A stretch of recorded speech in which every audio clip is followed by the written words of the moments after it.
السلام علیکم ورحمۃ اللہ وبرکاتہ۔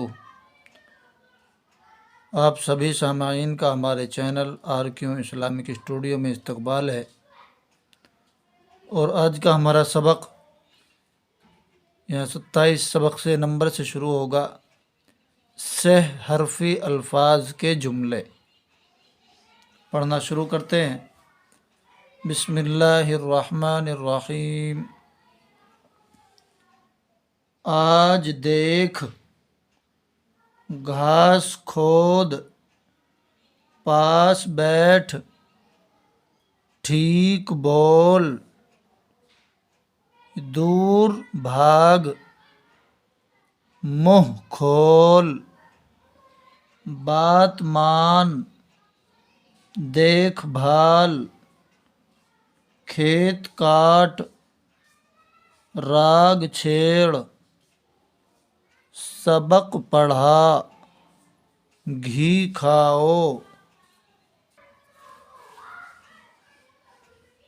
صاف حرف لکھو، بڑا پیڑ گرا، خوب مشق کرو، رات بہت گئی، بدن صاف رکھو، ٹھیک وقت پر چلو،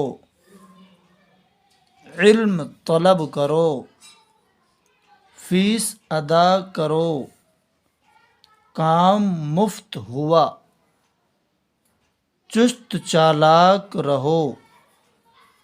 اب یہاں پر نمبر 28 آ گیا ہے، اور 2 حرفی و 3 حرفی الفاظ کے جملے، یعنی 2 حرفی اور 3 حرفی الفاظ کے جملوں کا یہاں سبق چلے گا۔ پڑھتے ہیں۔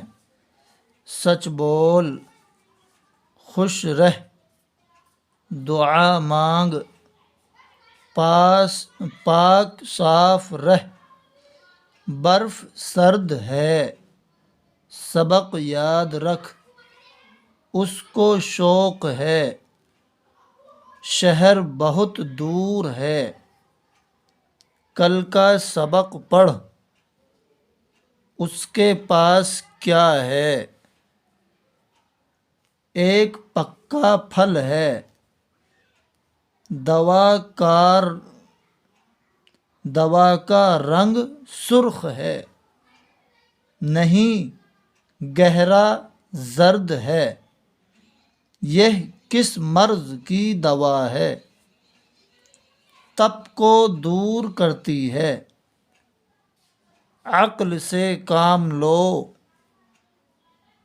دری بغل میں داب، دھان کا کھیت کٹ گیا، خدا کے سب کام بے عیب ہیں، اس تال کے آس پاس کمر کمر گھاس ہے، پیڑ کے پھل پھول اور پتے پر غور سے نظر کرو، گدھے اور بیل صرف گھاس اور بھس پر بسر کرتے ہیں، خدا نے ہم کو مٹی میں سے غلہ، شکر اور ساگ پات دیا، حسد، حرص، غصہ اور غرور دل کے مرض ہیں، جو دل بدی سے خوش ہو اس میں کوئی روگ ہے، خدا سے دعا کرو کہ ہم کو جھوٹ اور دغا سے بچا، سچ میں نفع ہے، سچ ہی عزت ہے، سچ ہی زور ہے، مال اور وقت اس کام میں خرچ کرو جس میں کسی کا بھلا ہو، تمت بالخیر۔ خوشی کی بات یہ ہے کہ آج ہمارا سبق، ہماری کتاب جو اردو کا قاعدہ ہے وہ مکمل ہو چکا ہے۔ امید ہے کہ ہماری ویڈیو آپ کو سمجھ میں آ رہی ہوگی۔ ویڈیو اچھی لگی ہو تو ویڈیو کو لائک کریں، کمنٹ کریں، اپنے دوستوں میں شیئر کریں، اور ہمارے چینل RQ اسلامک اسٹوڈیو کو سبسکرائب کرنا بالکل نہ بھولیں۔ السلام علیکم ورحمۃ اللہ وبرکاتہ۔